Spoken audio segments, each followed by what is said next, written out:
My dad raised his glass and said, "Some kids make you proud, others just take up space." Everyone burst out laughing. I smiled and replied, "Good thing I just got my own place 3,000 miles away. Don't worry, you'll never." Trigger warning: parental favoritism, emotional neglect, gaslighting. It's funny how one moment, one single brutal sentence, can cut through a lifetime of silence and change everything. My dad raised his glass, looked straight at me, and declared, "Some kids make you proud, others just take up space." And just like that, the entire room exploded in laughter. But I didn't cry. I just smiled, a sweet, icy smile, and said, "Good thing I just bought my own place 3,000 miles away. Don't worry, you'll never have to make space for me again." Hi, I'm Isabel Hart, and that Thanksgiving dinner in Indianapolis? That was the moment I finally broke free. You know that picture-perfect suburban life? The kind where every lawn is manicured, every mailbox has the same family name, and every dad beams with pride over his son? That was my world. From the outside, we were the quintessential American family. Robert, the dependable father; Linda, the gentle homemaker; Ethan, the local football hero. And then there was me, the quiet one, the one they barely remembered to mention. Inside, though? Inside, I was just a shadow. Ethan's trophies lined our hallway like a museum dedicated to my father's pride. Silver footballs, gleaming medals, certificates for every achievement you could imagine. I'd run my fingers over his name, wondering if mine would ever belong there. When Ethan won, Dad would hoist him onto his shoulders, a mountain of joy. When I won, he'd glance at my ribbon, maybe a science fair prize, and just say, "That's cute, honey. But don't forget Ethan's game is tonight." That sentence? It was the lullaby of my childhood. The relentless, aching rhythm of favoritism that never, ever stopped. I remember my first science fair. I was 10. I'd built this cardboard volcano, sneaking into the kitchen after everyone slept, perfecting the baking soda and vinegar mix. It actually erupted. I thought, this time, Dad will look at me differently. I showed him my small blue ribbon, so proud. He just chuckled. "That's nice, Izzy. But make sure you're ready for your brother's big match tonight. He'll need all of us cheering." That word, us, never truly included me. My birthday 2 months later, Mom baked me a small vanilla cake. No frosting flowers, no candles spelling my name. "It's just family this year," she said softly. But the very next week, they threw Ethan a backyard bash for his college acceptance. Tense music, half the neighborhood. I stood by the window, watching the fairy lights flicker, while my brother posed with his friends, a cake in his hands that read, "To our star." That was the night I realized invisibility wasn't an accident in our family. It was a tradition. Even our dinner table, that big oak beast, had a hierarchy. 6 chairs, 4 for adults, 2 small ones at the end. For years, even as I grew taller, they never moved me from the kids' table. When I was 16, I was still sitting there, knees bumping the edge, listening to grown-up conversations I was never invited into. Any attempt I made to speak was met with polite nods, quick dismissals, or worse, silence. Ethan could talk about anything: college, football, cars, and Dad would beam like he'd just delivered a Shakespearean monologue. If I brought up something I'd learned, like how honey never spoils or that light from distant stars is older than our planet, Dad would just frown. "You think too much, Izzy. You'll tire yourself out." Mom wasn't overtly cruel, you know? She was just careful. The kind of woman who believed keeping the peace meant keeping quiet. When Dad spoke, she'd fold napkins. When I cried, she'd whisper, "Don't make things harder for your father." Her softness? It hurt more than his sharp words. At least his sharpness acknowledged my existence. Hers just erased it. There's this photo from Thanksgiving, maybe 2006. Ethan behind Dad, matching shirts, both grinning. I'm off to the side, a blur, half out of frame, holding a plate. Mom took it. Years later, I looked at it and saw how my smile didn't quite reach my eyes. You can see it if you know what to look for. The quiet child trying not to take up too much space in her own home. Still, I tried to earn my way in. Straight A's, scholarships, volunteering, building robots from old radios. Nothing. Cracked. That? Wall. The more I achieved, the more invisible I became, as if my brightness threatened to disturb their perfectly curated picture. Once, when I was 15, Ethan failed an exam. Dad spent the entire weekend helping him study. That same weekend, I got a letter for a state science competition. When I handed it to him, he just nodded distractedly, eyes on Ethan's notes. "That's good," he said. "Just don't make your brother feel bad." That sentence, "Don't make your brother feel bad," taught me the first rule of our household. My silence was the price of their comfort. Looking back, I learned to disappear so early. I learned to laugh softly, to shrink in photos, to walk lightly so the floorboards wouldn't creak. I learned to make myself small enough to fit into the leftover spaces no one wanted. By 18, I had perfected the art of being unseen.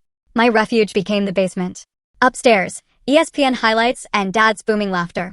Downstairs? Quiet.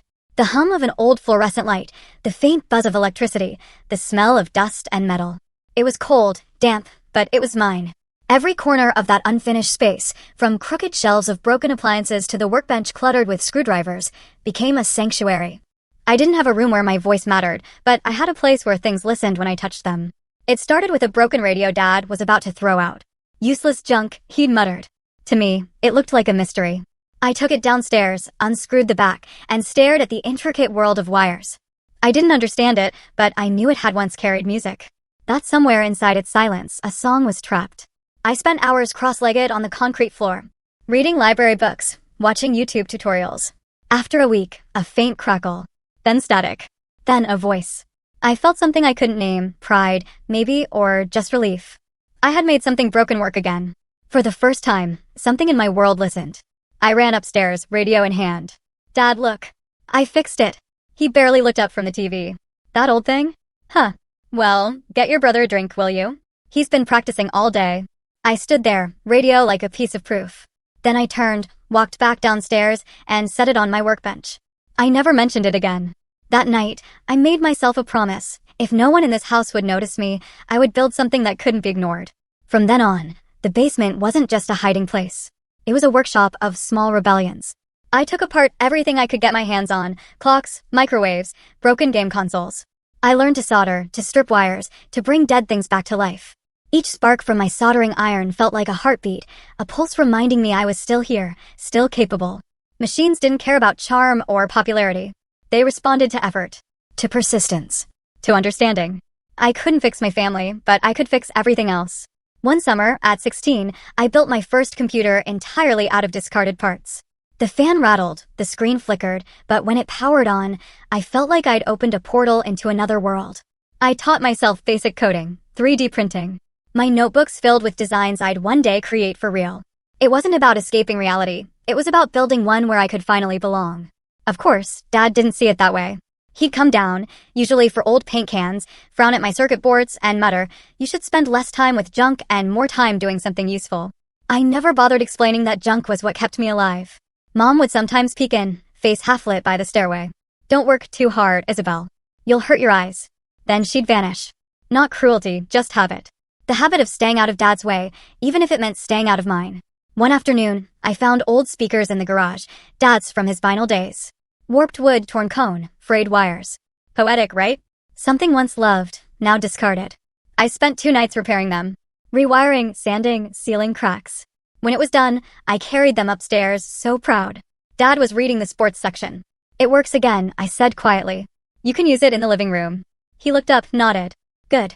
Now grab Ethan a glass of water before dinner. He's been practicing all day." That was it. No acknowledgement. No curiosity. Just another reminder that even my successes were invisible. I stood there, realizing the irony. I had just given sound back to something broken, yet no one in this family would ever truly hear me. That night, I went back to the basement, turned off the lights, and sat in the dark. The repaired radio played softly. Late-night jazz, saxophone notes curling through the air like smoke. I thought, maybe I wasn't meant to be heard here. Maybe the silence of this house wasn't something to fight. Maybe it was something to outgrow. From that moment, every wire I soldered, every device I repaired, became a step closer to freedom. I wasn't just fixing things. I was building an exit. One day, I promised myself I would leave this basement, this house, this entire town. And when I did, I'd never look back. The letter came on a Thursday, tucked between a grocery flyer and unpaid bills, embossed with a shimmering red seal. Stanford University. My hands trembled as I tore it open. "Congratulations. We are delighted to offer you a full scholarship." I read it over and over. Then I ran. Through the kitchen, bursting into the living room where Dad sat, glasses low on his nose, sports section in hand. "Dad." I gasped, breathless. I got in. Full scholarship. Stanford. The name felt sacred. Proof that I'd finally done something undeniable. For a second, I waited. For surprise, pride, a smile. But he just folded the newspaper slowly, looked up with the same expression he'd give a weather forecast. "Stanford," he repeated flatly. "That's in California, isn't it?" I nodded, still grinning. "Yeah, it's one of the best engineering programs in the country." He leaned back, exhaled. "That's too far. Ethan's going to Purdue, much more practical. If you want to go that far, you'll have to figure it out yourself." He picked up his paper. Conversation over. Mom, by the sink, murmured, your father's just worried about the distance, but wouldn't meet my eyes. No congratulations. No picture. No, we're proud of you. My victory felt like a private secret, something small enough to fit in my pocket where no one could take it away. That night, in the basement, the letters still glowed. But not with triumph. With escape. The next months were a blur. I worked part-time, fixed electronics for neighbors, sold custom speakers online. Every dollar was another inch between me and that house. Ethan, meanwhile, had a graduation party that took over the entire backyard. Dad wore his favorite polo, smiling in every photo. When it was my turn to leave, there was no party. Just a quiet morning and a half-packed suitcase. At the airport, Mom hugged me quickly, her hands cold. Call when you land, she whispered. Dad stood beside her, stiff, arms crossed. I'll send photos, I said. He nodded, looking somewhere past me. Just don't forget where you came from. When it was time to board, I turned back. He wasn't looking at me. He had already turned towards the parking lot, his figure shrinking. Mom followed, head down. I pressed my hand against the glass, watching their silhouettes fade. On the plane, I gripped the Stanford letter in my jacket pocket, telling myself distance might sharpen their vision. But when I landed in California, no message came. No, we miss you. No, we're proud. Just silence. The first few weeks were dizzying. Stanford felt like a different planet. Students in sweatshirts with names of clubs I'd never heard of. I walked across the oval, feeling like an imposter. My roommate's parents flew in, took pictures, cried. I stood at the window, pretending not to watch, my hands empty. At night, staring at the ceiling fan, I thought of that airport. Dad's back turned. My reflection in the glass. I'd traveled 2,000 miles, but the distance inside me had doubled. It wasn't just geography. It was silence, carved into me like a second skin. So, I poured all that emptiness into work. I studied harder than anyone, hours in the computer lab after midnight. I joined the robotics team, where the hum of machines replaced conversations I didn't know how to start. When circuits lit up, I felt peace. The same quiet satisfaction I used to feel in the basement. But sometimes, after a project or top marks, I'd catch myself glancing at my phone, waiting for a text that would never come. That's when I understood, leaving home doesn't erase the hunger to be seen. It only changes where you starve. I thought distance would make them realize what I was worth. I thought success would make them proud. I was wrong. It only made the silence louder. Those first years? They felt like walking a tightrope, suspended between exhaustion and survival. I arrived with 2 suitcases, a second-hand laptop, and enough savings for 2 months. The scholarship covered tuition, but not food, housing, or books. So, I worked 2, sometimes 3, part-time jobs. By day, algorithms and supply chain design. By night, wiping tables at a cafe. Weekends, stocking shelves at a hardware store. My body never stopped, but my mind clung to one quiet mantra: keep going. Dinner was usually instant noodles or a half sandwich. My bed, a sofa in a cramped apartment shared with 2 other students whose parents wired them money every week. I had silence. On sleepless nights, I'd stare at the ceiling, my mind wandering back to the basement at home. The whir of machines, the scent of dust and oil. It was strange how something that felt like exile had become the only place I ever felt certain of myself. I found a haven in the university's robotics lab. Open 24 hours, dimly lit, air thick with solder and ozone. There, surrounded by half-assembled drones and tangled wires, I felt alive. Machines were my language, predictable, logical, reparable. People? Not so much. I'd lose hours perfecting a sensor, recalibrating a servo. My hands moved on instinct. Sometimes the janitor would flick the lights to remind me it was 3 a.m. It was during one of those nights that I collapsed. I hadn't eaten properly in 2 days, hadn't slept in 3. My vision blurred while testing a circuit board. The next thing I knew, I was on the floor, the faint taste of metal in my mouth. A grad student, Michael, found me, rushed me to the campus clinic. When I woke, he was there, holding warm tea. You need to take care of yourself, he said gently. I wanted to laugh. Take care of myself? That was the only thing I'd been doing since I realized no one else would. The doctor told me I was severely anemic, undernourished, dehydrated. He suggested I call home, ask for help. I nodded, but I knew it wasn't an option. The last message from Dad was months ago, a forwarded link to an article about Ethan's latest football trophy, no comment. I deleted it without reading. So, I went back to work. Slower at first, but more determined. I learned to survive on little, discount groceries, late-night leftovers, free bread from the cafe. I told myself it was temporary. That struggle was the tax I paid for freedom. And in a way, it was true. Every hardship taught me something. How to code faster, think sharper, repair what others would discard. I started freelancing for small businesses, automating logistics. That's how I fell in love with systems. Not just machines, but the invisible networks that made them work together. By graduation, I had a portfolio and a reputation for stubbornness bordering on obsession. When a startup in San Jose reached out for an entry-level engineer, I didn't hesitate. They specialized in logistics optimization, using AI to reduce waste. Small company, 2 former engineers with big dreams in a cramped office that smelled of burnt coffee and ambition. I started as an intern, barely covering rent, but for the first time, I was building something that mattered. The pace was brutal. 12-hour days, sometimes 16. Founders slept on office couches. Soon, I did too. Our software crashed more than it ran. Clients canceled, investors ghosted us. At one point, we had only $800 left. I stayed. I fixed bugs until my eyes stung, rewrote entire modules overnight. There was one week I barely saw the sun, just screens glowing in the dark, and the steady thump of my heartbeat reminding me I was still alive. One evening, after a particularly long day, I stood outside, watching the sunset bleed into the horizon. The world around me was quiet, cars passing, neon signs flickering. And for the first time in years, I didn't feel invisible. No one here cared about Ethan. No one cared who my father was. The only thing that mattered was whether the system worked, whether the code held, whether the trucks moved on time. I had finally found a world where effort was currency, and I could finally afford to exist. Success came quietly, almost without warning. One day, I was sleeping on a worn leather couch, eating leftover pizza while debugging a routing algorithm. The next, our software was being used by hospitals across California. It started small, a few regional clinics testing our system to track medical supply deliveries in real time. Then the pandemic hit. Suddenly, every hospital in the state needed what we had. Demand exploded overnight. The chaos that broke other companies became the wind beneath ours. Our platform, once held together by late nights and borrowed servers, became the unseen backbone of an entire medical network.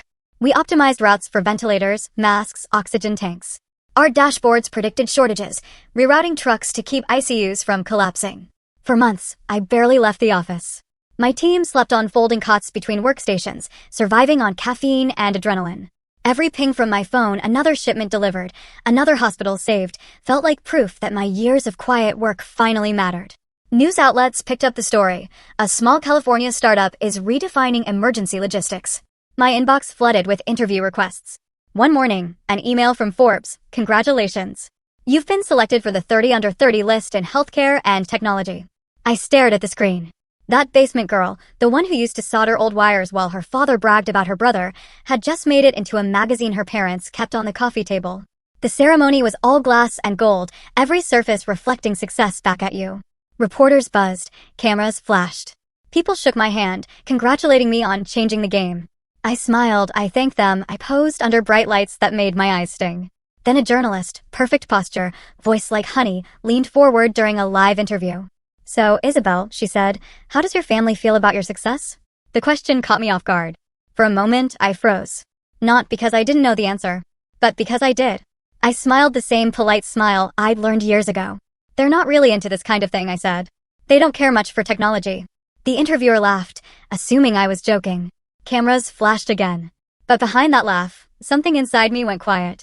Later that night, in my hotel room, the award plaque resting on the desk. The city outside glittered, alive with celebration, but I couldn't feel any of it. I thought of my father in his old recliner, probably watching football, unaware or uninterested that his daughter's name had just been broadcast on national television. My mother, tidying up after dinner, maybe glancing at the muted TV and flipping the channel before my segment aired. And Ethan? Probably out celebrating some promotion of his own. The silence from home was predictable. Not even a text. Not even a question. I used to think that if I achieved enough, it would force them to see me. That success would be a spotlight bright enough to pierce their indifference. But all the lights in the world couldn't reach them. When the ceremony ended, I stepped outside, trophy in one hand, phone in the other. The night air was cold, the street wet. My reflection in the building's mirrored wall looked like a stranger, tailored suit, confident smile. I tried to see the girl my father had ignored, the one who sat at the kids' table, but she was gone. And yet, in her place, I felt only emptiness. Over the next few months, the company scaled faster than I could have imagined. National distributors, dozens of states, acquisition offers from corporate giants. My calendar packed. I learned the language of business, efficiency, capital, growth. Words that sounded powerful, but meant little to the child who once just wanted to be seen. Every time a new milestone was reached, someone would say, "You must be so proud." I'd nod, smile, thank them. But pride was a strange, foreign thing. I didn't feel proud. Just tired. Tired of chasing an acknowledgement that never came. Tired of filling the silence with achievement after achievement. One night, after another interview, I went home to my empty apartment. I poured a glass of wine, scrolled through my phone. Past articles praising my visionary leadership. Then I stopped at a photo from the Forbes event. Me, holding the award, cameras flashing. The caption read, "From basement tinkerer to tech visionary, Isabelle Hart proves that grit beats privilege." I stared at that word, privilege. It made me laugh quietly, almost bitterly. They had no idea. Privilege was Ethan's name on every trophy. His seat at the adult table. The easy comfort of being loved without earning it. What I had wasn't privilege. It was survival, dressed up as ambition. I closed my laptop, set the award on the shelf, and sat in the dark. The apartment was silent except for the faint hum of the refrigerator. The glow from the city painted soft rectangles on the floor. I realized I had everything I once thought I wanted: success, stability, recognition. But none of it filled the hollow space I'd carried since childhood. When you grow up invisible, you think visibility will save you.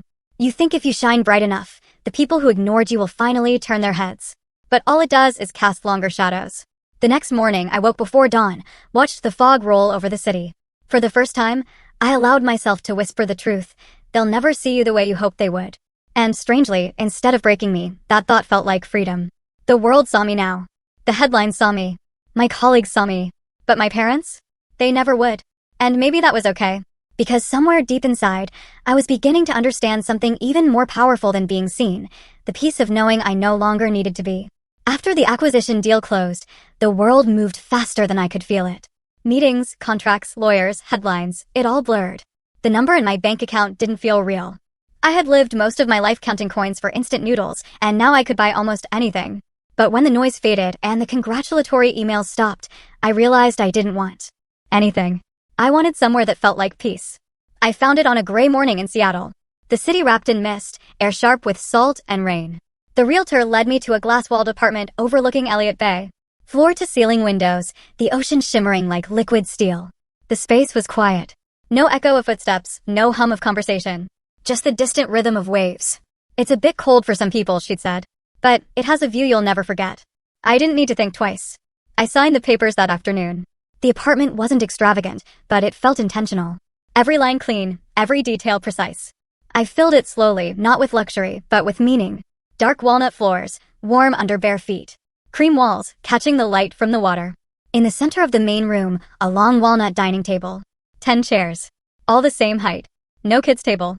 No hierarchy. Every seat equal, every voice welcome. I ran my hand along the smooth surface and thought, this is the table I've waited my whole life to sit at. On one wall, I hung my degrees and patents in simple black frames. The Stanford diploma, the company's founding certificate, the engineering patent that had changed my life. I didn't add any family photos. Not out of bitterness, but because I wanted this space to represent the woman I had built from scratch. The one who existed beyond comparison, beyond anyone's expectations. I furnished the apartment like someone curating a sanctuary. Deep brown leather couch, worn enough to feel lived in.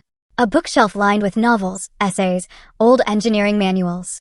The kitchen gleamed with polished marble, though most nights I still cooked simple meals.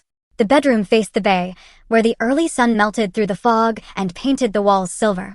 It was everything my childhood home wasn't. Quiet. Balanced. Mine. One of the last things I brought in was the old radio. The same one I'd repaired as a teenager. Scratched, faded, knobs dull from years of use. But when I placed it in the corner and turned it on, it still worked. A faint crackle, then a soft tune. Static and melody blending like a memory you don't want to erase.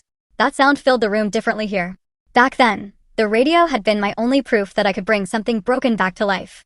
Now, it played in a place that existed because I had done exactly that with my life. Sometimes, in the evenings, I would sit by the window with a cup of tea, watching the ferries drift across the bay. The skyline shimmered, quiet, deliberate, like a city that didn't need to prove anything. I realized that's what I wanted for myself.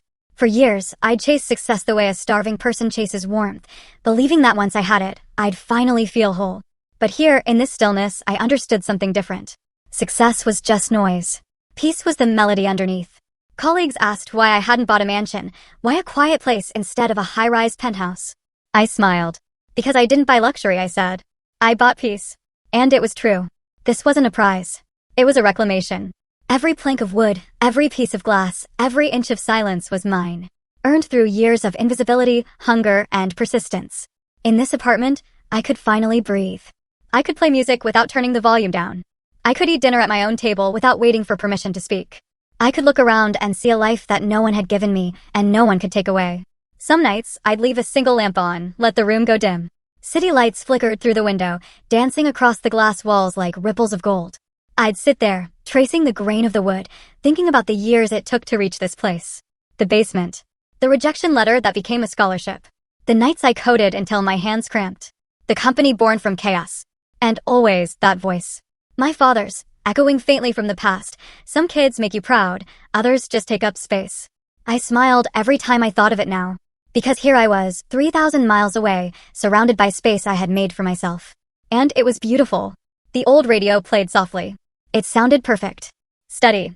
I imagined my younger self, sitting on the cold concrete floor, holding a soldering iron, dreaming of somewhere she could belong. If she could see me now, the table, the ocean, the quiet, she would understand. I hadn't just built a home. I had built a new world. This place wasn't proof that I'd made it. It was proof that I'd healed. That I'd stopped asking for permission to exist. And in that stillness, beneath the hum of the radio and the slow rhythm of the sea, I realized something simple and true. I didn't need to fix anything anymore. Not machines. Not relationships. Not myself. Everything that mattered was already working. 7 years had passed since I'd left Indiana. 7 years since I'd stood in that house with its polished oak floors, its heavy curtains, its photographs of Ethan smiling from every wall. The invitation came in an email. Polite, almost sterile. Thanksgiving dinner, 6 p.m. Hope you can make it. Mom. No mention of Dad. No warmth. No apology. Just an address I still knew by heart. For a long time, I hovered over the delete button. I didn't owe them my presence. Not after the years of silence.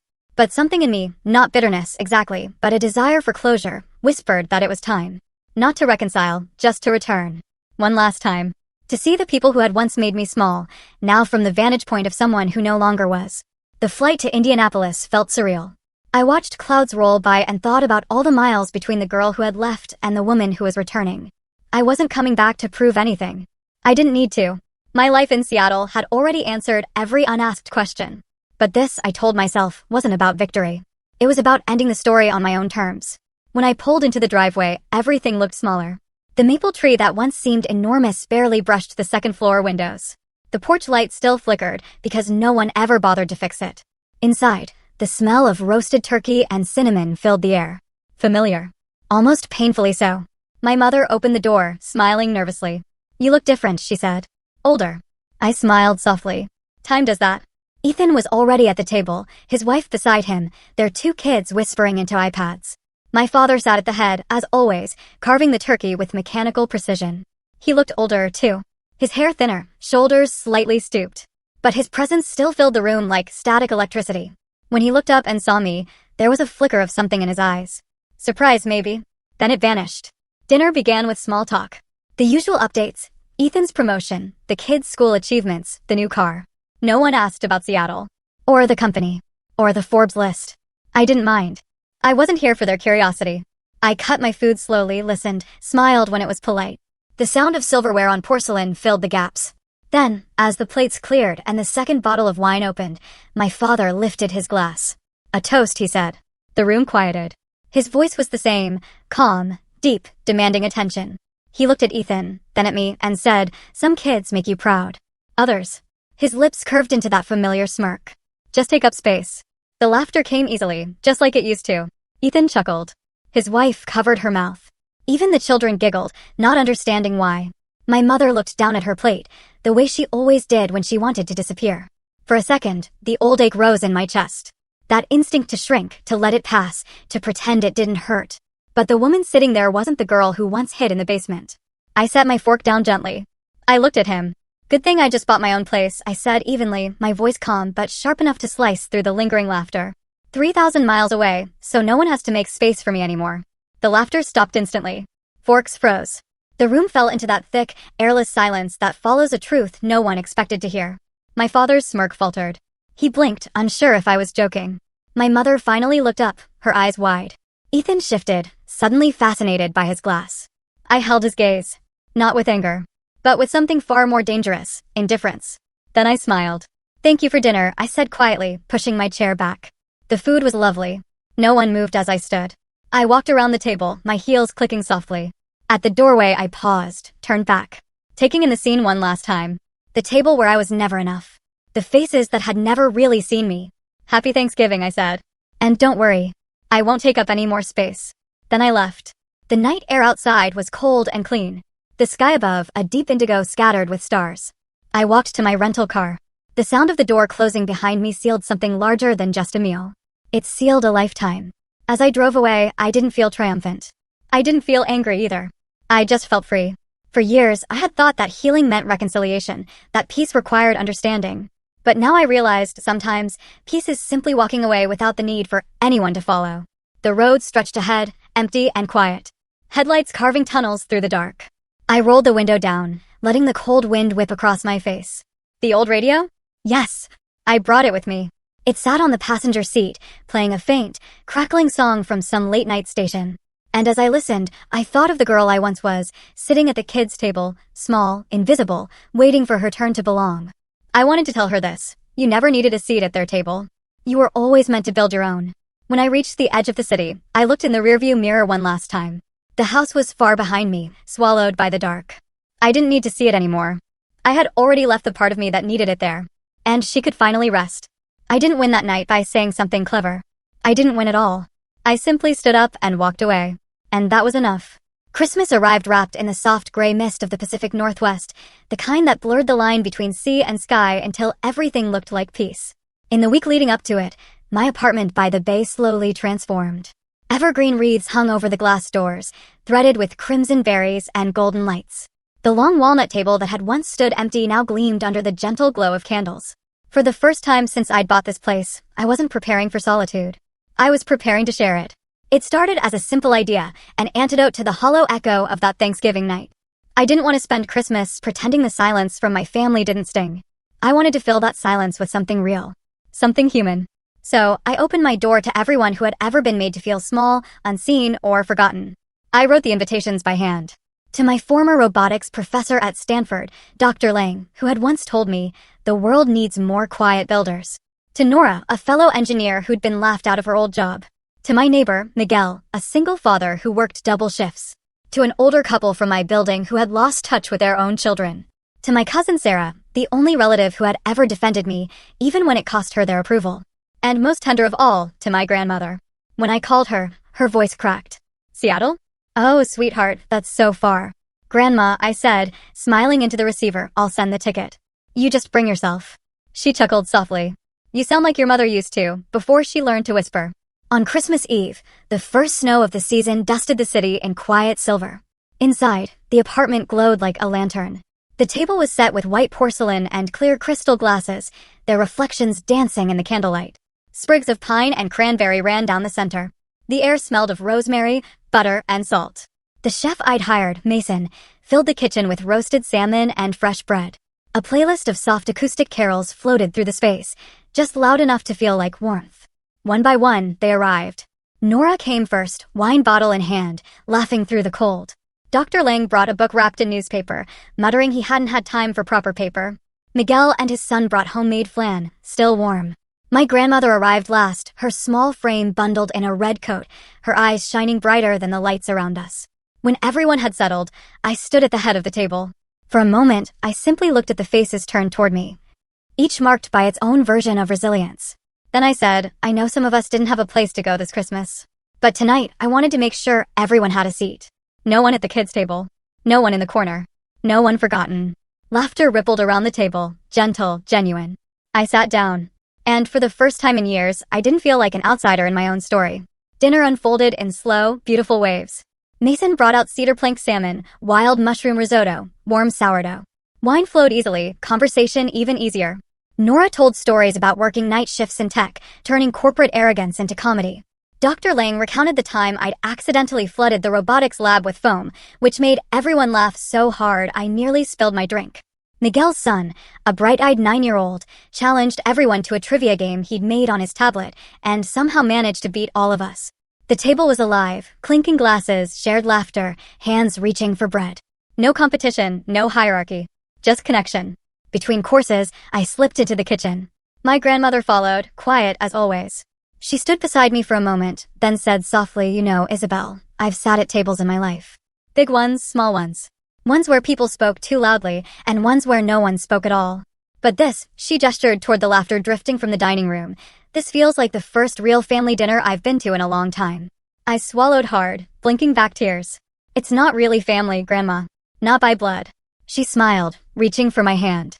"No, sweetheart. Better. It's by choice." When we returned, dessert had already begun.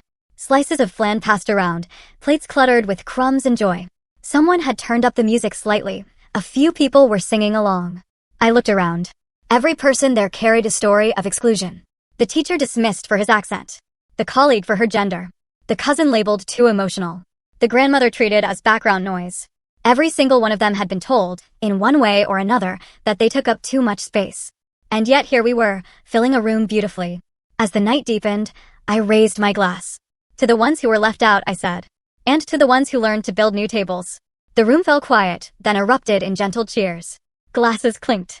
Someone began humming along to the music again. Later, when the plates were empty and the candles had burned low, we all stayed at the table, talking, sharing memories, laughing about nothing and everything. I noticed how easily everyone listened to one another. No interruptions. No comparisons. Just warmth. My grandmother reached for my hand again, her voice a whisper just for me. "You did it, Isabel," she said. "You built the kind of family your father never understood." "Oh, Gray," I turned my head toward her, candlelight catching her eyes. "I didn't build it alone," I said. "They came, and they made it real." She nodded slowly. "That's what real families do. They make each other real." When everyone had gone home and the apartment had fallen silent again, I stood by the window overlooking the dark bay. Snow still fell, soft and endless. The table behind me was a beautiful mess. Empty glasses, napkins folded into careless hearts, the faint scent of pine and vanilla lingering. I thought about the home I had grown up in. The rigid lines, the quiet expectations, the laughter that never reached me. And then I looked around this room, filled hours earlier with imperfect, ordinary people who had chosen to show up, to care, to belong. In that moment, I understood something I never had before. Family isn't where you come from. It's where you are seen. No one here shared my last name. But every heart that had walked through my door that night had left something. A piece of grace. A spark of healing. A fragment of the love we were all still learning how to give. I walked over to the corner where the old radio sat. I turned the dial gently until a faint tune drifted out, a soft jazz version of Silent Night. The same song that had played in the basement all those years ago when I dreamed of a different life. Only now, it didn't sound like longing. It sounded like home. As the snow thickened outside, I whispered, to no one in particular, "There's no family here tonight by blood." But every heart in this room was real. And for the first time in my life, that was more than enough. By morning, the snow had stopped, leaving the city wrapped in quiet white. The apartment still smelled faintly of pine and cinnamon. The table, a battlefield of crumbs and candle wax. I was barefoot, holding a mug of coffee, watching sunlight stretch across the floor when my phone buzzed. At first, I ignored it. I wasn't ready for the world's noise. But when it rang again, then again, I glanced at the screen. Dad. My thumb hovered over the answer button. 7 years of silence, and he was calling now. I hesitated. Then I swiped to accept. Isabel. His voice was sharp, controlled. The same tone he used when I was a child and had done something foolish. "Do you know what's happening right now?" I frowned. "Good morning to you too." He ignored that. "The entire town's seen those pictures." "Pictures?" "The Christmas dinner," he snapped. "Someone posted them online. Your cousin, I think. Everyone's sharing it. The warmest Christmas dinner in Seattle. You and your group. People are calling it inspiring. I blinked, surprised. I hadn't even realized anyone had taken photos. Sarah must have. She loved documenting moments. "Apparently," he continued, voice rising, "you said something about building a table for the forgotten. You think that's funny? The comments? They're saying how your family rejected you, how you built your own. You made us look like fools, Isabel. The whole town's talking." I leaned against the counter, staring out the window. "I didn't make you look like anything, Dad. You did that all on your own. Watch your tone." There it was. The command. The old dominance. As if time hadn't passed. But I didn't shrink this time. My voice stayed steady, calm like the sea outside. "I didn't mention your names. I didn't blame anyone. I just hosted dinner for people who didn't have a place to go." He scoffed. "And you called it family." I smiled faintly. It felt like one. Silence. Sharp. Uncomfortable. I could almost hear him pacing, gripping the phone too tightly. "You always did love dramatics," he said finally. "All this self-pity, parading your so-called independence." "What? You think you're better than us now?" No, I said softly. I think I finally stopped needing you to tell me I'm enough. He exhaled hard, as though my calmness offended him more than any argument could. You have no idea how disrespectful this is. Your mother's been humiliated. Your brother called this morning, says people are asking what happened between us. You've dragged our family through the mud just to play the victim. I closed my eyes. There it is. The story they'd always needed to tell. That I was the problem. That I'd turned my back on them. I had lived my whole life trying to rewrite that narrative. But now I realized I didn't have to. They could keep their version. I had mine. Dad, I said, quiet but firm. You're upset because people saw something true, not because I said it. You've always cared more about how things look than how they are. Don't you dare talk to me like, Robert, that's enough. The voice came from somewhere behind him. Faint but unmistakable. My grandmother. I hadn't realized she was with him. Maybe she'd gone there after the holidays. Maybe she'd heard the whole conversation. Mom, he started, but she cut him off. No, you listen to me now. Her voice, though weak with age, carried more authority than his ever had. I saw those pictures too. I saw her table. She didn't shame you, Robert. She didn't even mention your name. She showed people something beautiful. A room full of souls who had nowhere else to go, sitting together, being seen. That's not humiliation. That's grace. He said nothing. She's not taking up space, my grandmother continued softly. She built a table big enough for everyone who was told there wasn't one. Even for you. Silence filled the line. A silence thick and trembling, the kind that comes when truth finally pierces pride. I stood by the window, gripping the counter, listening to the faint hum of the call. Finally, my father spoke, quieter now. You don't understand, Mom. People are people, she interrupted. We'll forget by next week. But your daughter will remember this moment for the rest of her life. Don't make her remember that her father called her success an embarrassment. He didn't answer. Robert, she said again, gentler now, for once in your life, just be proud of her. Even if you don't understand her. That's all she ever wanted. There was a faint sound, maybe the phone shifting hands, maybe the scrape of a chair. Then my grandmother's voice, closer to the receiver. Sweetheart. I swallowed hard. I am here, Grandma. I saw the photos. It was a beautiful dinner. Her voice trembled. You looked happy. Truly happy. I whispered. I'm proud of you, she said simply. Those 4 words hit deeper than any award or headline ever could. For a moment, I couldn't speak. I pressed my palm to the glass, watching the waves crash against the rocks below, letting her words sink into the space where all the old wounds used to live. Thank you, I managed. That means everything. I know, she said softly. Then, after a pause, don't let his anger make you doubt what you've built. Men like your father don't know how to love without control. But you loved without permission. That's stronger. How? I thought. Good. I smiled through the tears I hadn't realized were falling. I think I finally understand that. The line went quiet for a few seconds. Then I heard her say gently, I should go, darling. He's pacing holes in the carpet. I let out a sound full of release. Go easy on him. No, she said, amusement in her voice. He could use a little discomfort. When the call ended, I stood there in the sunlight, my phone still warm in my hand. The silence that followed wasn't heavy this time. It was clean. I didn't feel guilt for walking away or sorrow for what was broken. I just felt light. I poured myself another cup of coffee and walked over to the window. The bay shimmered under the winter sun. The world outside, impossibly still. For the first time in my life, my father's voice didn't echo inside me anymore. It had been replaced by another, my grandmother's. Firm, loving, and infinitely clear. She didn't take up space. She built a new table. And as I watched the waves move in slow, endless rhythm, I realized I had finally done the same. For years, I'd carried the guilt of leaving, the fear that independence made me ungrateful, that success made me selfish. But that morning, with the ocean shining before me and her words still in my chest, I understood something simple and profound. Leaving wasn't betrayal. It was survival. And survival, in its quietest form, was the truest kind of love. The love that builds space for others to breathe. For the first time, I didn't feel like the girl who had walked away. I felt like the woman who had arrived. New Year's Eve crept in quietly that winter. Not with fireworks or noise, but with a kind of stillness that feels like a page turning. The bay outside my window shimmered in soft blues and silvers, city lights reflecting off the water like 1,000 quiet candles. A week had passed since the call from my father, and my grandmother's words still echoed in my chest. I'd replayed them more times than I could count. She didn't take up space. She built a new table. I sat at my desk that morning, watching the slow fall of snow against the glass, and typed a short message. New Year's Eve dinner. If you and Mom would like to come, there's a seat for you. But only if everyone agrees to sit at the same table. No head. No kids. No hierarchy. Equal seats. Equal voices. I hovered over the send button for a moment, my thumb trembling slightly, not out of fear, but from something quieter, acceptance. Then I pressed send. I didn't expect a reply, but 2 hours later, one arrived. It was from my mother. "We'd like to come. Your father said yes." The words were simple. No apologies. No explanations. But they were enough. That evening, I set the table again. 10 chairs perfectly aligned, candles flickering softly, the sea beyond the windows stretching into darkness. The same table that had once been a symbol of defiance now felt like an invitation. Not for reconciliation, but for understanding. At 7 sharp, the elevator chimed. When the door opened, my parents stood there, both looking smaller than I remembered. Time had carved fine lines around their eyes, and the confidence they once wore like armor seemed to have faded. My father's posture was still stiff, his pride intact, but his eyes flickered with something new, uncertainty. My mother smiled nervously, clutching a small box wrapped in silver paper. "Hi, Isabel," she said softly. "Hi, Mom. Come in." They stepped inside, glancing around the apartment.